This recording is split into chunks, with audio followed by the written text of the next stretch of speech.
میں نے اپنی زندگی میں دین کی کتابیں مدرسے کے علماء سے پڑھی ہیں، وہ کہ مدرسے میں داخل ہو کر پڑھنے کا موقع نہیں ملا۔ اب اس کی لمبی تفصیل ہے۔ بچپن میں مجھے بھائی نے مدرسے میں حفظ کے لیے داخل کروایا، تو میں نے پہلے 6 پارے مدرسے میں 2 مہینے کے اندر حفظ کر لیے۔ ذہین تھا، شوق بھی تھا، قاری صاحب میرے اوپر بڑے مہربان تھے، تو گرمی کی 2 مہینے کی چھٹیوں میں نے 6 پارے یاد کر لیے۔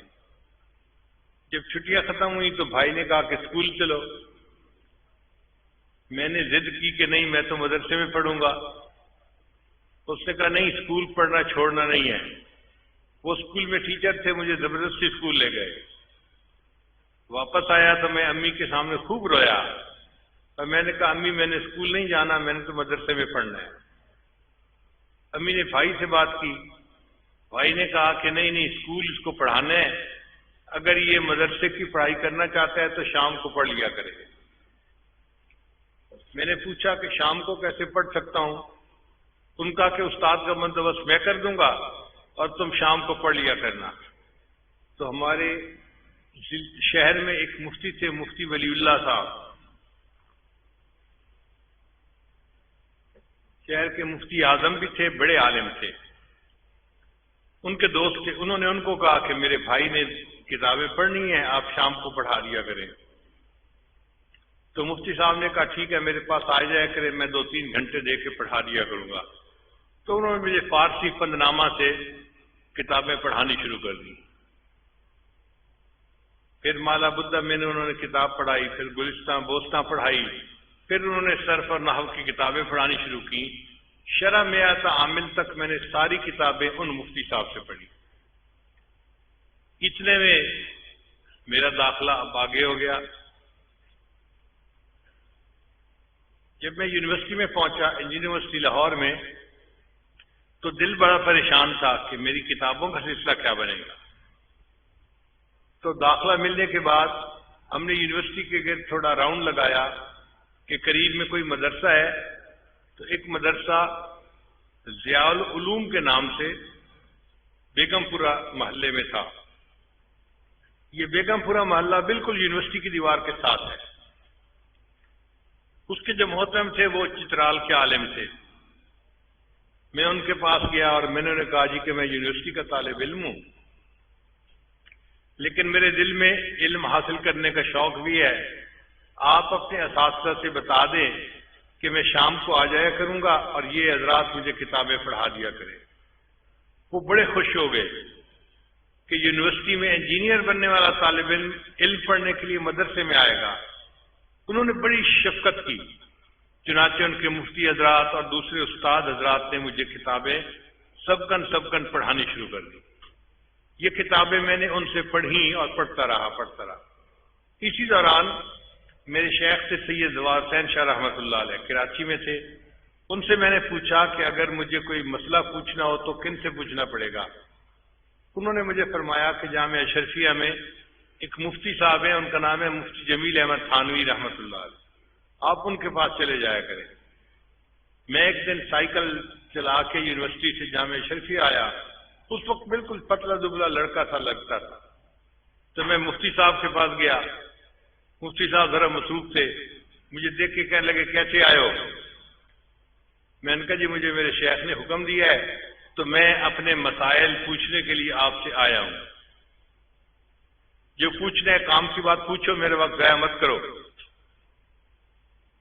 تو میں تھوڑا حیران تو ہوا کہ اس کا مطلب ہے مفتی صاحب بہت سخت آدمی ہے، طبیعت کے آدمی ہیں، بڑا نظم و ضبط ہے، تو یہاں پر ٹائم زیادہ نہیں ملنا۔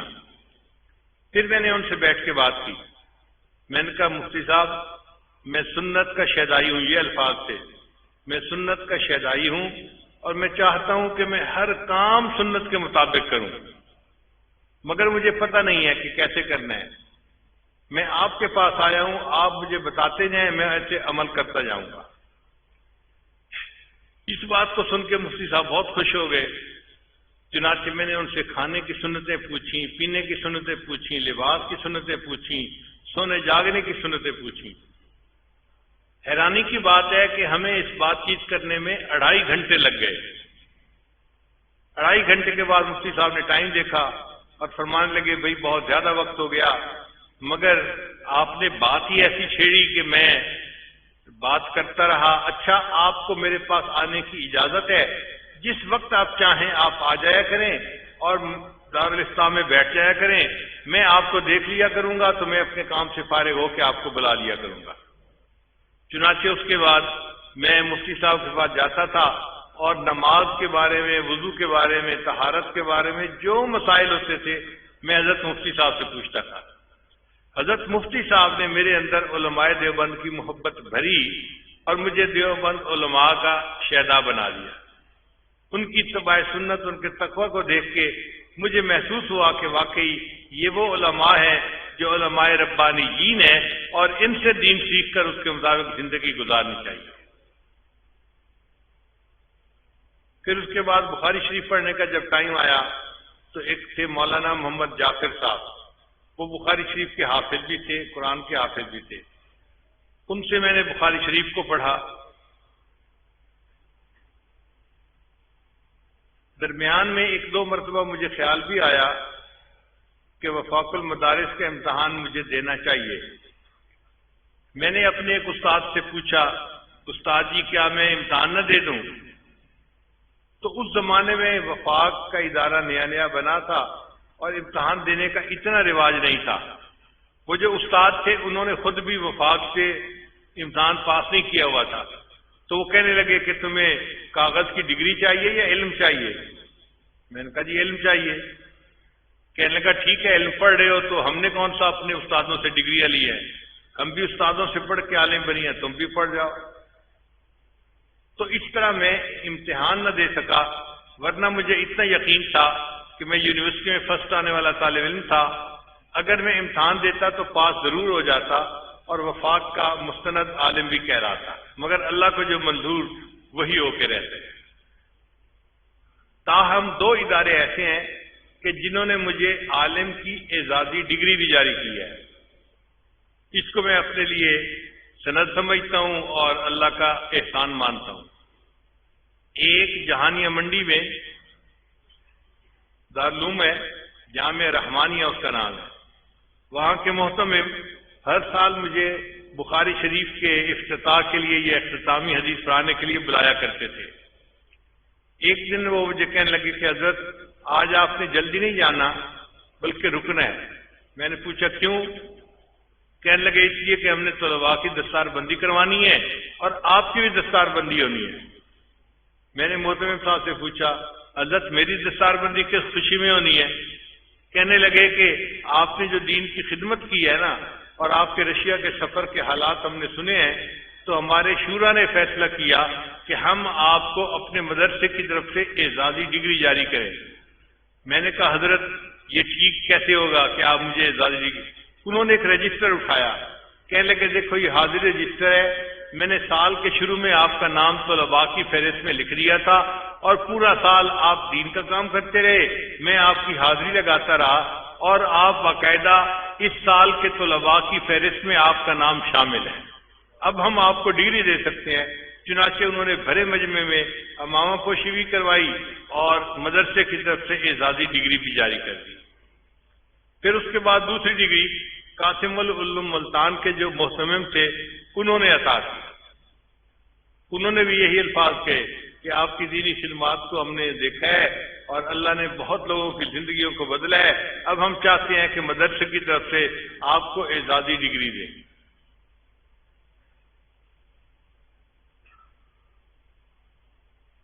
حدیث مبارکہ میں چند واسطے ایسے ہیں کہ جن کے ذریعے سے اس عاجز کو اللہ نے عالی سند عطا فرمائی۔ اب بات چلی پڑی ہے تو میں ذرا تفصیل بھی بتا دوں۔ مجھے دیوبند جانے کا موقع اللہ نے عطا فرمایا تو حضرت مولانا سالم قاسمی رحمۃ اللہ علیہ جو قاری محمد طیب رحمۃ اللہ کے بیٹے تھے اور دارالعلوم دیوبند وقف کے محتمم تھے، انہوں نے اپنے گھر دعوت دی۔ ہم نے ان کے گھر میں کھانا کھایا تو مجھے کہنے لگے حضرت آپ میرے ساتھ آئیں. تو میں ان کے ساتھ اٹھ کے گیا. وہ مجھے ایک کمرے میں لے کر گئے اور ایک چارپائی کی طرف اشارہ کیا, حضرت اس کے اوپر بیٹھ جائے. میں بیٹھ گیا. پھر پوچھنے لگے حضرت آپ کو پتہ ہے میں نے اس چارپائی پہ آپ کو کیوں بٹھایا ہے؟ میں نے کہا جی مجھے تو نہیں پتا, میں ان پیروں میں سے نہیں ہوں جن کے گھوڑے اور بلیاں بھی علم غیب جانتے ہیں. تو ہنس پڑے. کہنے لگے اچھا میں آپ کو بتاتا ہوں کہ یہ چارپائی حضرت مولانا قاسم نانوتوی رحمۃ اللہ علیہ کی ہے اور یہ کمرہ بھی انہی کا ہے, اور میرا یہ دل چاہتا تھا اس کمرے میں اس چارپائی پر آپ کو بٹھا کر اجازت حدیث لوں. اب میری طرف سے آپ کو حدیث کی اجازت ہے. انہوں نے لکھی ہوئی سند بھی دے دی اور ان کی سند بھی کافی عالی تھی. اللہ نے مجھے یہ نعمت وہاں پر عطا فرما دی. دوسری حدیث کی عالی سند, اس کا بھی عجیب قصہ.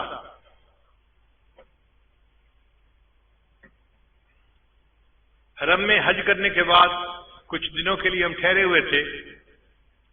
تو ایک دن عصر کی نماز میں نے حرم میں پڑھی تو میں نے دیکھا کہ ایک پتلے دبلے سے ہیں بڑے میاں, وہ بیٹھے اور ان کے گرد آ کر طلباء نے حلقہ بنا کر بیٹھنا شروع کر دیا. طلباء نے سرخ رومال باندھے ہوئے تھے, عربی طلباء جو ہوتے ہیں, اور ان کے ہاتھ میں کتابیں تھیں. اور جو حدیث کی کتابیں ہوتی ہیں نا, وہ اپنے سائز سے ایک نظر سے پہچانی جاتی ہیں. سکولوں کالجوں کی کتابیں اور طرح کی ہوتی ہیں اور جو دینی کتابیں ہیں ان کا سائز اور طرح کا ہوتا ہے. تو جب میں نے دیکھا کہ یہ طلباء ان کے گرد بیٹھ رہے ہیں تو مجھے بھی دلچسپی ہوئی, تو میں ذرا آگے ہوا. اب ایک طالب علم نے پہلی حدیث مبارکہ کی بخاری شریف کی تلاوت کی تو ان بزرگوں نے سب کو اجازت دی. مجھے دل میں خیال آیا کہ جو بزرگ حرم میں بیٹھ کر حدیث کی اجازت دے رہے ہیں یہ کوئی عالی سند والے عالم ہوں گے. تو میں نے ان کے خادم سے کہا کہ حضرت کا تعارف کیا ہے؟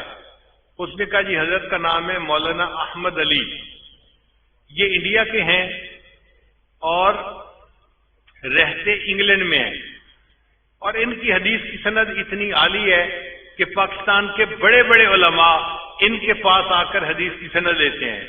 میں نے کہا مثلاً؟ کہنے لگا مثلاً حضرت مفتی تقی عثمانی دامت برکاتہ. جب اس نے نام لیا تو میں نے سوچا کہ واقعی اگر ہمارے شیخ الاسلام دامت برکاتہم جیسے بڑے حضرات جو جبال العلم میں سے ہیں انہوں نے ان سے حدیث کی اجازت لی تو ان کی عالی سند ہوگی. تو میں نے اس سے کہا کہ بھائی کیا حضرت سے مجھے اجازت حدیث مل سکتی ہے؟ اس نے کہا آپ کا نام کیا ہے؟ میں نے کہا نام میرا ہے ذوالفقار احمد نقشبندی. اب یہ نام سن کے نا وہ بندہ تو اچھل پڑا اور وہیں بیٹھے بیٹھے حضرت حضرت حضرت اونچا اونچا کہنے لگا. حضرت نے فرمایا بھائی کیا ہوا؟ حضرت آپ نے میرے ذمہ لگایا ہوا تھا کہ اگر یہ بندہ مل جائے کہیں تو مجھے بتانا, میں نے ان سے ملاقات کرنی ہے. وہ صاحب ہی آئے بیٹھے ہیں. اب حضرت نے نام سنا تو وہ کھڑے ہو گئے تو میں بھی کھڑا ہو گیا. حضرت سے دوبارہ معانقہ کیا, ملاقات کی. تو میں نے عرض کیا کہ حضرت میں اس لیے آپ کے پاس حاضر ہوا ہوں کہ آپ مجھے حدیث کی اجازت دے دیں. وہ فرمانے لگے کہ میں جب گھر سے چلا تھا حج کے ارادے سے تو میں نے اس وقت یہ ارادہ کیا تھا اگر اس سفر میں کہیں میری آپ سے ملاقات ہو جائے گی تو میں آپ کے ساتھ مل کر توبہ کے کلمات پڑھوں گا, کیونکہ میں نے نیت پہلے کی ہوئی تھی. آپ نے تو آج کی ہے حدیث کی اجازت کی, پہلے آپ مجھے توبہ کے کلمات پڑھائیں پھر میں آپ کو حدیث کی اجازت دیتا ہوں. اللہ کی شان دیکھیے جی, ان کے حکم پر میں نے حرم میں بیٹھ کے وہیں ان کو توبہ کے کلمات پڑھائے اور پھر انہوں نے حدیث کی اجازت دی. اور ان کی حدیث کی اجازت جو ہے وہ حضرت مولانا فضل الرحمان گنج مراد آبادی رحمۃ اللہ کے واسطے سے واقعی باقی سب سے عالی بن جاتی ہے. ایک تیسری سند جو حدیث کی مجھے ملی وہ بھی عجیب. ہم لوگ ترکی گئے تو ہمیں کسی نے بتایا کہ یہاں پر ایک بڑے بزرگ گزرے ہیں علامہ زاہد الکوثری رحمۃ اللہ علیہ, جن کو امام اعظم ابو حنیفہ رحمۃ اللہ علیہ کا کہ دفاع کرنے کا اعزاز حاصل ہے. انہوں نے بڑی اعلیٰ کتابیں لکھی, عربوں نے بھی اس کی بڑی تعریف کی. تو ان کے ایک آخری شاگرد, ان کا نام ہے شیخ امین سراج رحمۃ اللہ علیہ, وہ ابھی زندہ ہیں اور ان کو حکومت نے نادر ہستیوں میں شامل کر کے ان کے لیے خود ڈاکٹروں کی ٹیم ان کے ساتھ لگائی ہوئی ہے، ان کی صحت کا خیال رکھیں تاکہ یہ تاریخی ہستی بیمار نہ ہو جائے۔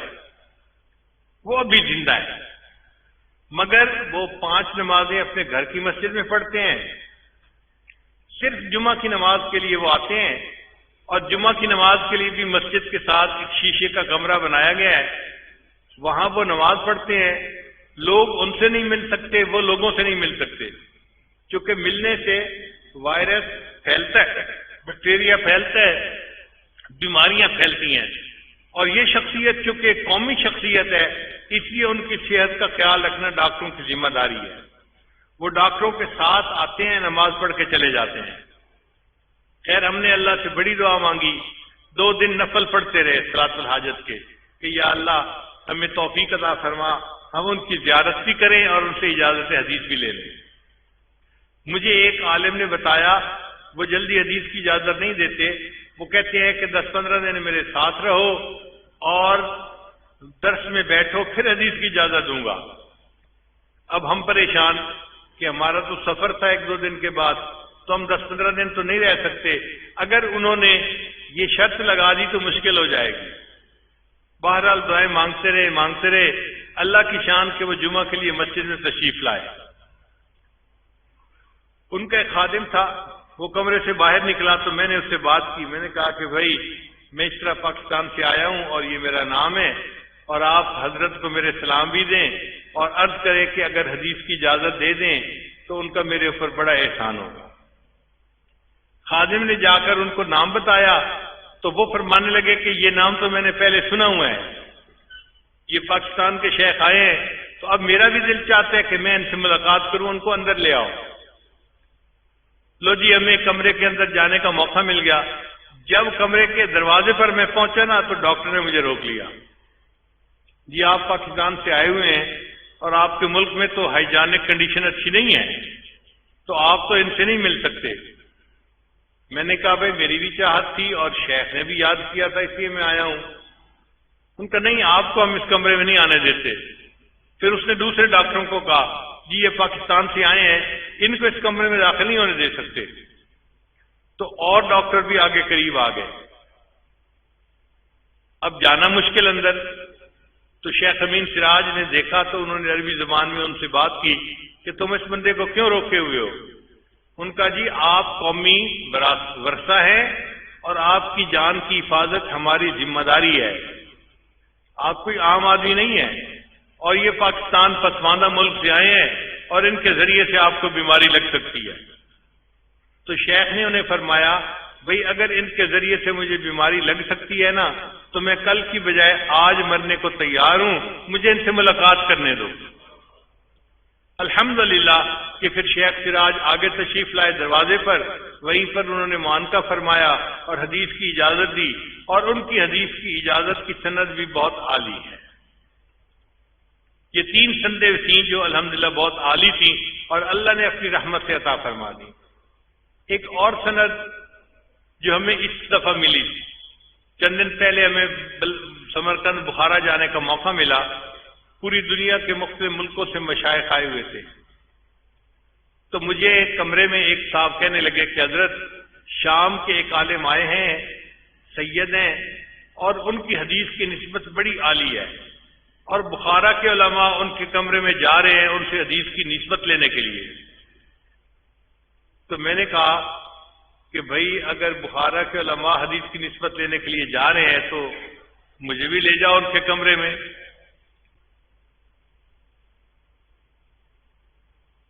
کہنے لگے جی کیسے؟ میں نے کہا ویل چیئر لے آؤ، میں چلتا ہوں ان کے کمرے میں۔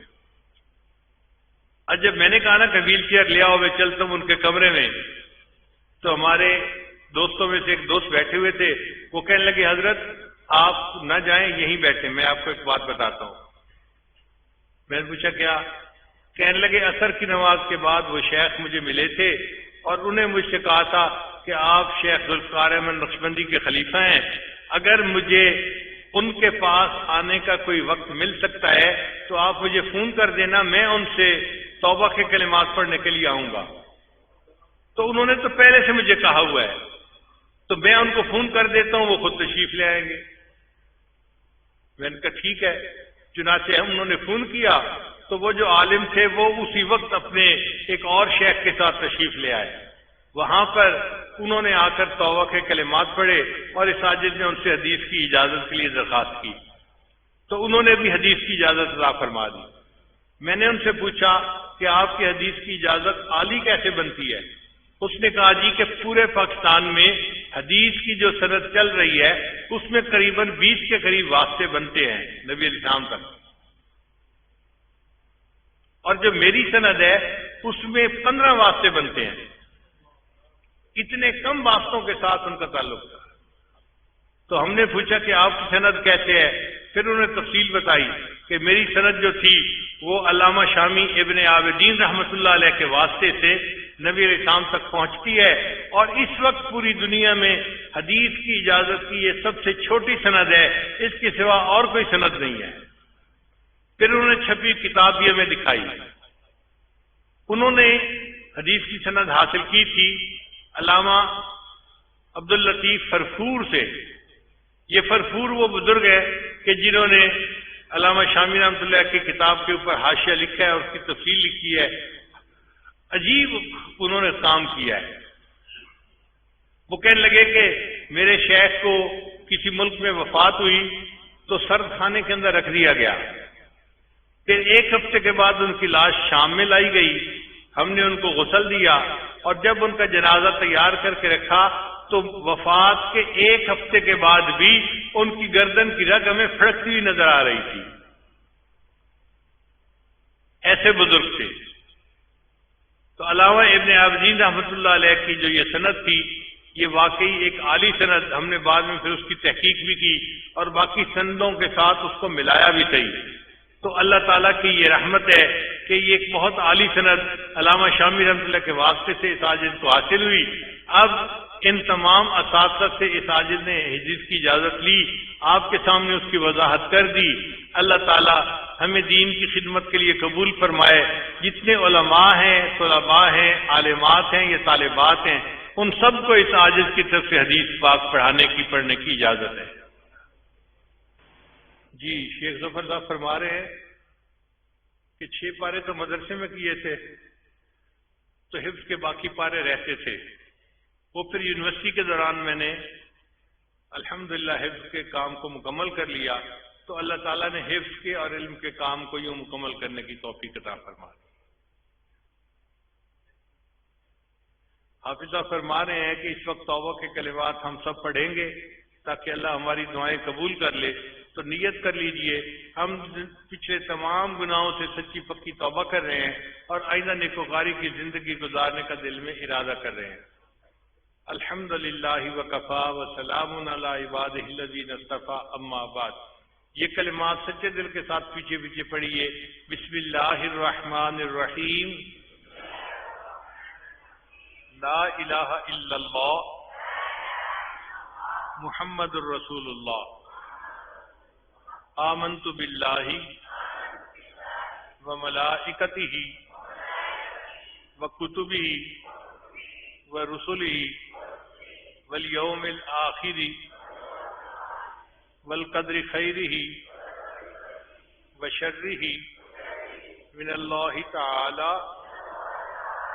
والبعث بعد الموت۔